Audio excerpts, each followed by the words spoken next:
Welcome to சிம்பிளிஷன்டா. இன்றைக்கி வந்து நம்ம சப்பாத்தி செய்ய போகிறோம். அதே வந்து கொஞ்சம் டிஃப்ரெண்ட்டாக எப்படி செய்யலான்னு பார்க்கலாம்.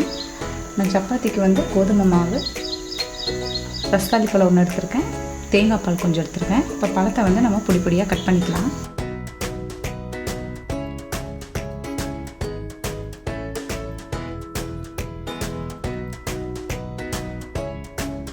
கட் பண்ணியாச்சு.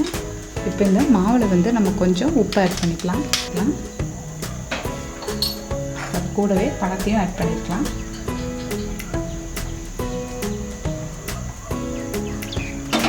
தேங்காய் வந்து அரைச்சி பால் எடுத்து வச்சுருக்கேன். தண்ணிக்கு பதிலாக நம்ம இந்த பால் தான் ஆட் பண்ண போகிறோம். கொஞ்சம் கொஞ்சமாக ஆட் பண்ணி மிக்ஸ் பண்ணிக்கலாம்.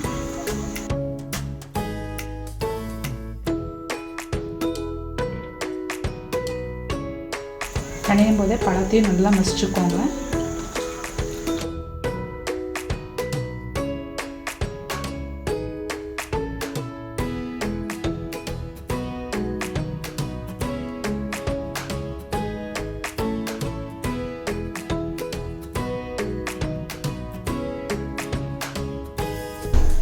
சப்பாத்தி நல்லா பிணைஞ்சாச்சு பாருங்கள், நல்லா சாஃப்டாக இருக்குது. நம்ம தேங்காய் பாலும் வாழைப்பழமும் போட்டிருக்கோம். இதை 15 மினிட்ஸ் மூடி வச்சுட்டு அதுக்கப்புறம் நம்ம சப்பாத்தி தேய்ச்சி எடுத்துக்கலாம்.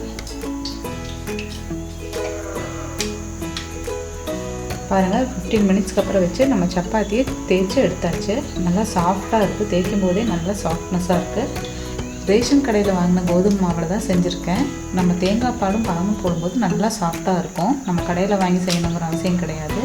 சில பேர்த்துக்கு பழம் பிடிக்காது, அதோட மனம் அப்படின்னா நீங்கள் தேங்காய் பாலாவது ஆட் பண்ணுங்கள். அப்போ தான் டேஸ்ட் நல்லாயிருக்கும். இப்போ வந்து கல் வச்சுருக்கேன். கல் சூடாகிடுச்சு. நம்ம இப்போ சப்பாத்தி போட்டு எடுத்துக்கலாம்.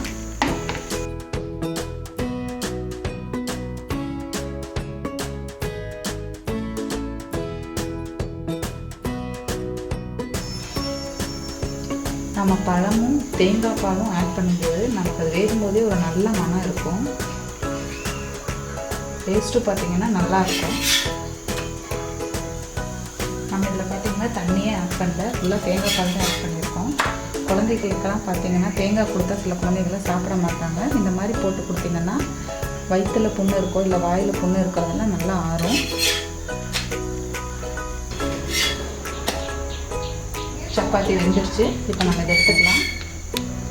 இதே மாதிரி எல்லா சப்பாத்தியும் போட்டு எடுத்துக்கலாம்.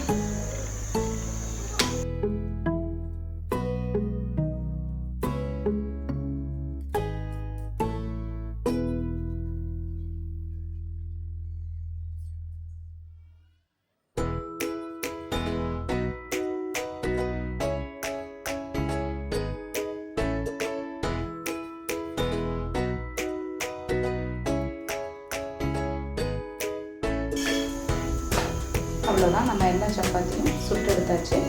இதே மாதிரி நீங்கள்